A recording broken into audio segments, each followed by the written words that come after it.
ಶಾಸಕರು ಬಂದಾಗ ನಾವು ಟೇಪ್ ಕಟ್ ಮಾಡೋದು ತೋರಿಸಬಾರ್ದು, ನಮ್ಮ ಶೌಚಾಲಯಗಳನ್ನು ತೋರಿಸಬೇಕು. ಹೀಗೆ ಹೇಳಿದವರು ಸೊಕ್ಕೆ ಪಂಚಾಯತ್ಗೆ ಚುನಾಯಿತರಾದ ಗ್ರಾಮೀಣ ಮಟ್ಟದ ಯುವ ನಾಯಕ. ಇವರ ಮಾತುಗಳ ಹಿನ್ನೆಲೆ ಅರಿತು ನಡೆಯೋಕೆ ಈ ಸ್ಟೋರಿ ನೋಡಿ ವೀಕ್ಷಕರೇ. ನಾವು ಸದಾ ಶಾಸಕರು, ಸಂಸದರು, ಪಂಚಾಯಿತಿ ಸೇರಿದಂತೆ ಎಲ್ಲ ಚುನಾಯಿತ ಜನಪ್ರತಿನಿಧಿಗಳು ಮತಕ್ಷೇತ್ರಕ್ಕೆ ಅಥವಾ ಆ ಕ್ಷೇತ್ರದ ಗ್ರಾಮಗಳಿಗೆ ಬಂದಾಗ ಅವರಿಗೆ ಹಾರ ಹಾಕೋದು ಅಥವಾ ಅವರ ಮುಂದೆ ಪಟಾಕಿ ಸಿಡಿಸೋದನ್ನ ಬಿಡಬೇಕು. ಇಂಥ ತೋರಿಕೆಯಿಂದ ಯಾರಿಗೂ ಯಾವುದೇ ಲಾಭವಿಲ್ಲ.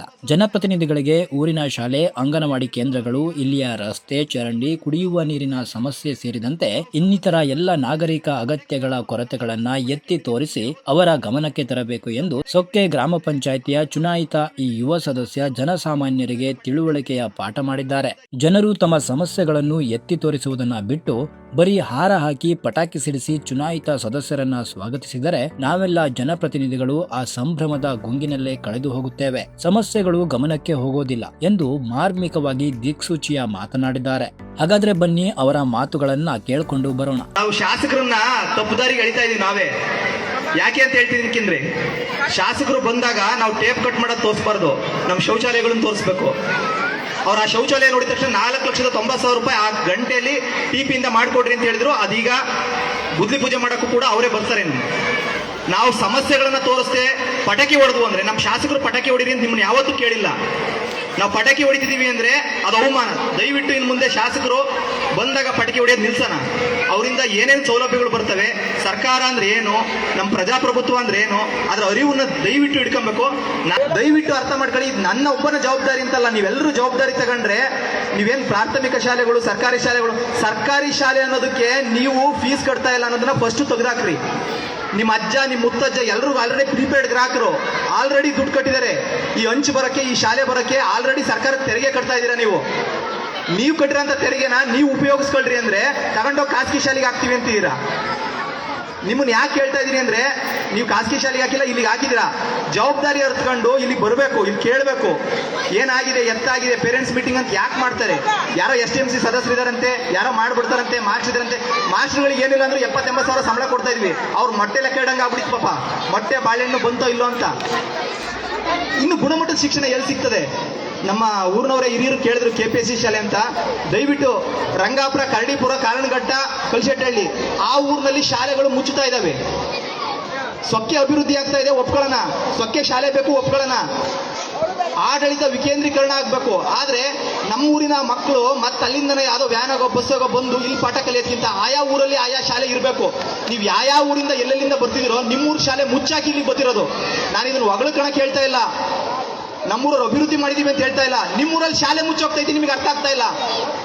ಎಲ್ಲ ಊರಲ್ಲೂ ಎಲ್ಲರೂ ಕೂಡ ಜವಾಬ್ದಾರಿ ತಗೊಂಡ್ರೆ ಆಯಾ ಗ್ರಾಮ ಪಂಚಾಯಿತಿಯಿಂದನ ಶಾಲೆಗಳಿಗೆ ಬರುವಂತ ಅನುದಾನಗಳನ್ನ ನೋಡ್ಕೊಂಡು ಕೆಲಸ ಮಾಡ್ಬೋದು.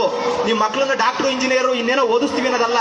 ಮಕ್ಕಳಿಗೆ ಕಲಿಸಬೇಕಾದಂತ ವಿದ್ಯೆಗಳು, ಶಿಕ್ಷಣ ಅಂದ್ರೆ ಬೇರೆ ಇದೆ, ಶಿಕ್ಷಣದ ಆಯಾಮಗಳು ಬೇರೆ ಇದೆ. ಶಿಕ್ಷಣ ಅಂದ್ರೆ ಕೇವಲ ಪುಸ್ತಕದಲ್ಲಿ ಓದೋ ಬದನೆಕಾಯಿ ಅಲ್ಲ. ಮಕ್ಕಳಲ್ಲಿ ಇವತ್ತು ನೋಡಿ 350 ಜನ ಇದ್ದಾರೆ. 350 ಜನಕ್ಕೂ ಎಲ್ಲಿ ಟೈಮ್ ಕೊಡೋಕ್ಕಾಗುತ್ತೆ ಮಾಸ್ಟರ್ಗಳು? ಅದ್ರ ನಡುವೆ ಮೊಟ್ಟೆ ತರಕ್ಕೆ ಹೋಗ್ಬೇಕು, ಒಬ್ಬರೇ ಹೋಗಕ್ಕಾಗಲ್ಲ, ಇನ್ನೊಬ್ರ ಜೊತೆ ಕರ್ಕೊಂಡು ಹೋಗ್ಬೇಕು. ದಯವಿಟ್ಟು ಸರ್, ಆದಷ್ಟು ಶಾಲೆಯಲ್ಲಿ ಏನೇನು ವ್ಯವಸ್ಥೆ ಬೇಕು ಅಂತ ನೋಡಿದಾಗ ನನಗೆ ತಿಳಿದಂಥದ್ದನ್ನ ನಾವು ನಮ್ಮ ದುಡ್ಡಲ್ಲಿ ಮಾಡಿಲ್ಲ, ನಿಮ್ಮ ದುಡ್ಡಲ್ಲೇ ಮಾಡಿರೋದು. ಗ್ರಾಮ ಪಂಚಾಯತಿ ದುಡ್ಡಲ್ಲೇ ಶೌಚಾಲಯಗಳು ಮತ್ತೆ ನೀರಿನ ವ್ಯವಸ್ಥೆನ ಸಣ್ಣ ಪುಟ್ಟದನ್ನ ನಮ್ಮ ಕಾಲಮಿತಿ ಒಳಗೆ ಮಾಡಿದೀವಿ. ನಾವೀಗ ಅದರ ಮೇಲೆ ಹೊರತುಪಡಿಸಿ ನಮ್ಮ ಕೈಯಿಂದ ಆಗ್ಲಿದ್ದನ್ನ ನಾವು ಶಾಸಕರ ಹತ್ರ ಕೇಳಬೇಕು ಅಂತ ಅನ್ಕೊಂಡಿದೀವಿ. ನಮಗೆ ಹೈಟೆಕ್ ಶೌಚಾಲಯ ಇಲ್ಲಿಗೂ ಒಂದಿಗೂ ಬೇಕು, ಇಲ್ಲೊಂದು ಬೇಕು ಹೈಟೆಕ್ ಶೌಚಾಲಯ. ಮತ್ತೆ ಊಟ ಕೂತ್ಕೊಂಡಾಗ ಹುಡುಗರೆಲ್ಲ ಮಣ್ಣು ರಾಚುತ್ತೆ. ಊಟ ಕೂತ್ಕೊಂಡ್ರೆ ಬಹಳ ಗಲೀಜು ಮಣ್ಣೆಲ್ಲ ಬಂದು ತಟ್ಟೆ ಒಳಗೆ ಬೀಳ್ತಾ ಇದೆ ಸರ್ ಅಂದ್ರು. ಹೆಂಗ್ ಸಾಧ್ಯ? ಅದಕ್ಕೋಸ್ಕರ ಒಂದು ಭೋಜನಾಲಯ ಬೇಕು. ಮಾನ್ಯ ಶಾಸಕರ ಹತ್ರನ ಒಂದು ಭೋಜನಾಲಯ, ಹುಡುಗರು ಸುವ್ಯವಸ್ಥಿತವಾಗಿ ಕುತ್ಕೊಂಡು ಊಟ ಮಾಡಕ್ಕೆ ಒಂದು ಭೋಜನಾಲಯ ಬೇಕು. ಕಟ್ಟಡಗಳು ಬಹಳ ಶಿಥಿಲಾವಸ್ಥೆ ಆಗಿದ್ದಾವೆ. ನಮ್ಮ ಅಜ್ಜನ ಕಾಲದ ಕಟ್ಟಡ ನಾವು ಓದಿದ್ದು ಇಲ್ಲಯ್ಯ, ನಮ್ಮ ಅಪ್ಪ ಓದಿದ್ದು ಇಲ್ಲಯ್ಯ, ನಮ್ಮ ಅಜ್ಜಿ ಓದಿದ್ದು ಇಲ್ಲಯ್ಯ, ಅಲ್ಲೇ ಇದಾವೆ. ಒಂಚೂರು ಹೈಟೆಕ್ ಕಟ್ಟಡಗಳು ಬೇಕು.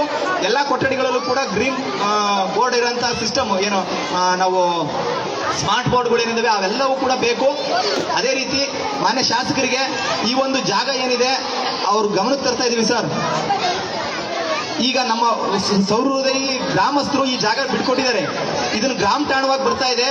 1 ಎಕರೆ 10 ಗುಂಟೆ ಏನಿದೆ, 1 ಎಕರೆ ಏನಿದೆ ಪಕ್ಕದ ಜಾಗನೂ ಕೂಡ ಎಲ್ಲಾ ಗ್ರಾಮಸ್ಥರು ಬಿಟ್ಕೊಟ್ರೆ ಗ್ರಾಮ ಪಂಚಾಯತಿಂದ ನಿಂತ್ಕೊಂಡು ಅದನ್ನ ಪೂರ್ತಿಯ ನಿಮ್ದೇ ದುಡ್ಡಲ್ಲಿ ಅಭಿವೃದ್ಧಿ ಮಾಡಿ ಒಂದು ಒಳ್ಳೆ ಆಟದ ಮೈದಾನ ಮಾಡ್ಕೊಡ್ತೀವಿ. ದಯವಿಟ್ಟು ಎಲ್ಲರೂ ಸಹಕರಿಸ್ರಿ ಅಂತ ಈ ಮೂಲಕ ಕೇಳ್ಕೊಂತಿದ್ದೀನಿ. ಇನ್ ಏನೇ ಬೇಡಿಕೆ ಇದ್ರು ಕೂಡ ದಯವಿಟ್ಟು ಪೇರೆಂಟ್ಸ್ ಬಂದು ಮಾಸ್ಟರ್ಗೆ ಇದಾಗಬೇಕು, ಇದು ಹೋಗ್ಬೇಕು, ಇದು ಹಿಂಗಲ್ಲ, ಹಿಂಗ್ ಬದಲಾಗಬೇಕು ಅಂತ ಹೇಳದ್ ಕಲೀರಿ. ಚಿಕ್ಕಮಗಳೂರು ಜಿಲ್ಲೆ ತರೀಕೆರೆ ತಾಲೂಕಿನ ಸೊಕ್ಕೆ ಗ್ರಾಮ ಪಂಚಾಯಿತಿಯ ಈ ಯುವ ಸದಸ್ಯ ಇಲ್ಲಿಯ ಶಾಲಾ ಸಮಾರಂಭದಲ್ಲಿ ಹೀಗೆ ಮಾತನಾಡಿ ಎಲ್ಲರ ಗಮನ ಸೆಳೆದಿದ್ದಾರೆ. ಜನಸಾಮಾನ್ಯರಿಗೆ ಎಂತ ಉಪಯುಕ್ತ ಮಾರ್ಗದರ್ಶನ ಮಾಡಿ ಎಲ್ಲರೂ ಹುಬ್ಬೇರಿಸುವಂತೆ ಮಾಡಿದ್ದಾರೆ. ಯುವಕರು ಜನಪ್ರತಿನಿಧಿಗಳಾಗಬೇಕು ಎಂದು ದೂರದ ಯೋಚನೆ ಮಾಡಿ ಪ್ರಧಾನಿ ಕೆಂಪುಕೋಟೆಯಿಂದ ಮಾತನಾಡಿದ್ರು. ಪರಿವಾರ ರಾಜಕಾರಣದ ಹಿನ್ನೆಲೆ ಇಲ್ಲದ ಜನಸಾಮಾನ್ಯರ ಮನೆಗಳ ಸುಶಿಕ್ಷಿತ 1 ಲಕ್ಷ ಯುವಕರನ್ನ ರಾಜಕಾರಣಕ್ಕೆ ಕರೆತರುವ ವಿಚಾರ ಘೋಷಣೆ ಮಾಡಿದ್ರು. भारत के सामने परिवारवादी राजनीति का भी बहुत बड़ा खतरा है. ये परिवारवादी सबसे ज्यादा नुकसान देश के युवाओं को करते हैं. ये कभी भी युवाओं को मौका देने में विश्वास नहीं करते. इसलिए मैंने लाल किले से एक आह्वान किया है. मैं देश के 1 लाख ऐसे नौजवानों को राजनीति में लाऊंगा जिनके परिवार का राजनीति से कोई लेना देना नहीं है. ये भारत की राजनीति की दिशा बदलने वाला अभियान है. ये भ्रष्टाचार और परिवारवादी मानसिकता को मिटाने का अभियान है. ये काशी के उत्तर प्रदेश के नौजवानों से भी कहूंगा कि आप खुले मन से नई राजनीति की धुरी बने. काशी का सांसद होने के नाते मैं यहां के नौजवानों को ज्यादा से ज्यादा आगे लाने के लिए प्रतिबद्ध हूं. ಪ್ರಧಾನ ಸೇವಕ ಮೋದಿಯವರ ಈ ಯೋಜನೆ ಸೊಕ್ಕೆ ಗ್ರಾಮ ಪಂಚಾಯಿತಿಯ ಈ ಯುವ ಸದಸ್ಯನ ನಡೆಯಿಂದ ಸಾಕಾರವಾಗಿದೆ ಎನ್ನಬಹುದು. ಇನ್ನು ಮುಂದೆ ಚುನಾಯಿತ ಜನಪ್ರತಿನಿಧಿಗಳು ತಮ್ಮ ಗ್ರಾಮಗಳಿಗೆ ಬಂದಾಗ ಸೊಕ್ಕೆ ಗ್ರಾಮ ಪಂಚಾಯಿತಿ ವ್ಯಾಪ್ತಿ ಸೇರಿದಂತೆ ದೇಶದ ಎಲ್ಲಾ ಯುವ ಜನತೆ ಸ್ಥಳೀಯ ಸಮಸ್ಯೆಗಳನ್ನ ಎತ್ತಿ ತೋರಿಸುವ ಪರಿಪಾಠವನ್ನ ಬೆಳೆಸಿಕೊಳ್ಳಬೇಕಿದೆ. ಆಗಲೇ ನಿಜವಾದ ಅರ್ಥದಲ್ಲಿ ಅಭಿವೃದ್ಧಿಯೊಂದಿಗೆ ಸದೃಢ ಭಾರತ ನಿರ್ಮಾಣವಾಗಲು ಸಾಧ್ಯವಲ್ವಾ? ಒಮ್ಮೆ ನಾವೆಲ್ಲರೂ ಈ ಯುವ ಪಂಚಾಯಿತಿ ಸದಸ್ಯನ ಮಾತುಗಳನ್ನ ಗಂಭೀರವಾಗಿ ಯೋಚಿಸಿ ನೋಡಬೇಕಲ್ವಾ? ವೀಕ್ಷಕರೇ, ಇದು ನಮ್ಮೆಲ್ಲರ ಹೊಣೆಗಾರಿಕೆ ಆಗಿದೆ. ಬದಲಾಗೋಣ ಬನ್ನಿ, ಜಡ್ಡು ಹಿಡಿದ ವ್ಯವಸ್ಥೆಯನ್ನ ಬದಲಾಯಿಸೋಣ. ವಿಶೇಷ ವರದಿ ವಿಶ್ವ ಪ್ಲಸ್ ಟಿವಿ ಚಿಕ್ಕಮಗಳೂರು. ವಿಶ್ವ ಪ್ಲಸ್, ಜನಹಿತಕ್ಕಿದು ಜ್ಞಾನದ ಜಾಲ.